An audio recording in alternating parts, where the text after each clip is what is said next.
La décrue s'amorce en fin d'après-midi et laisse une ville en état de choc. J'avais mon bébé dans les bras. Je dis, ma pauvre, je pourrais la sauver parce que je sais nager, je m'accrocherai peut-être.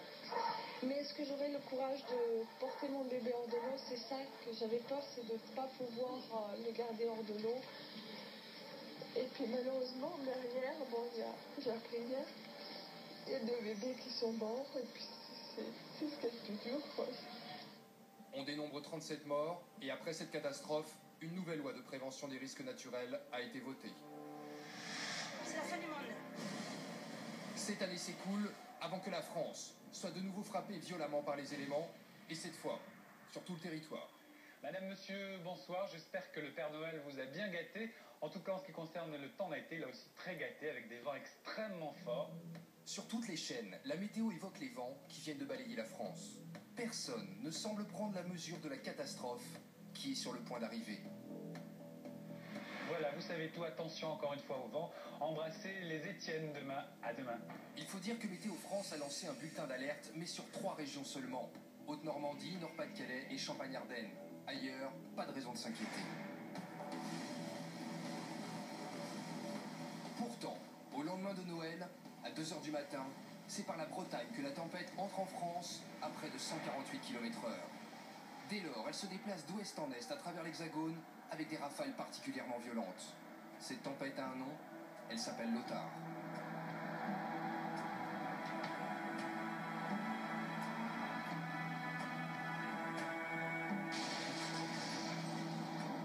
C'est 9 heures plus tard que la tempête Lothar achève sa traversée de la France.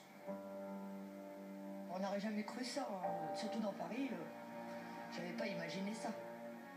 Au total en France, on recensera 92 victimes et les dégâts s'élèveront à 16 milliards d'euros. Mais 5 ans plus tard, d'autres images vont de nouveau nous bouleverser. Un bruit énorme, un bruit effrayant. Décrire un tsunami, c'est décrire presque une vision d'horreur.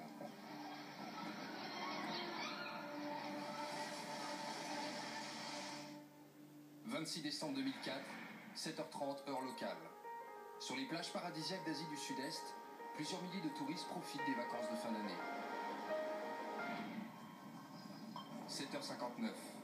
Au large des côtes indonésiennes, un séisme sous-marin d'une puissance équivalent à 1000 fois celle de la bombe Hiroshima fait trembler la ville de Banda Aceh. Routes et bâtiments sont détruits, mais le pire reste à venir.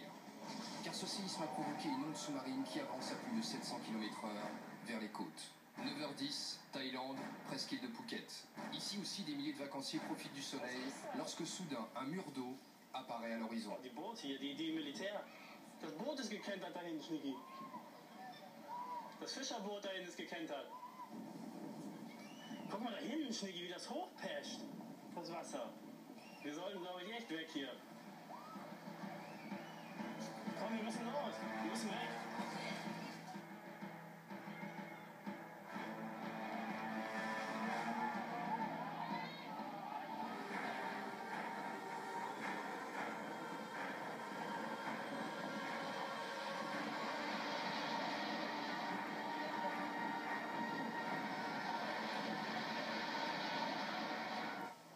Quelques minutes plus tard, la mer se retire et tout le monde sort pour tenter d'évaluer les dégâts et de comprendre ce qu'il vient de se passer.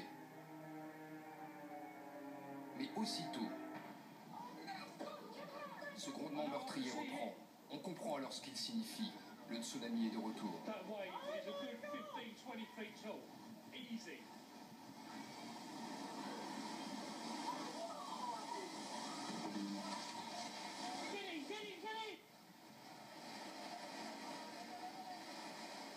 La deuxième vague est arrivée avec une force qu'on n'a pas pu sortir du mégalo.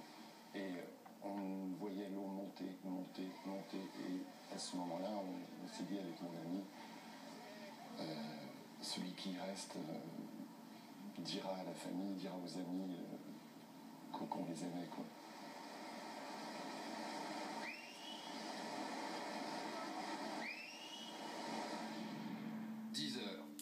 Les côtes d'Asie du Sud-Est retrouvent leur calme.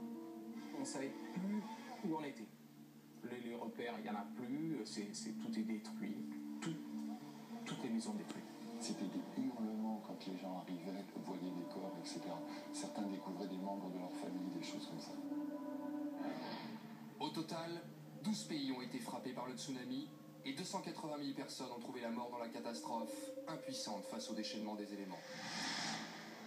Tout juste un an après le tsunami, c'est l'Amérique qui est frappée par une catastrophe naturelle historique. En ce 27 août 2005, c'est une belle journée ensoleillée à la Nouvelle-Orléans. Personne ne semble inquiet, et pourtant, dans moins de 48 heures, l'ouragan le plus destructeur de l'histoire des États-Unis va frapper ici même. Le 28 août, les autorités prennent brutalement la mesure de la catastrophe qui va s'abattre. Je prendrais un risque pour vous et votre famille si je ne vous disais pas de partir. Alors je vous le dis, partez maintenant. Presque immédiatement, toutes les autoroutes sont saturées et une grande partie des habitants n'a pas les moyens de s'en aller.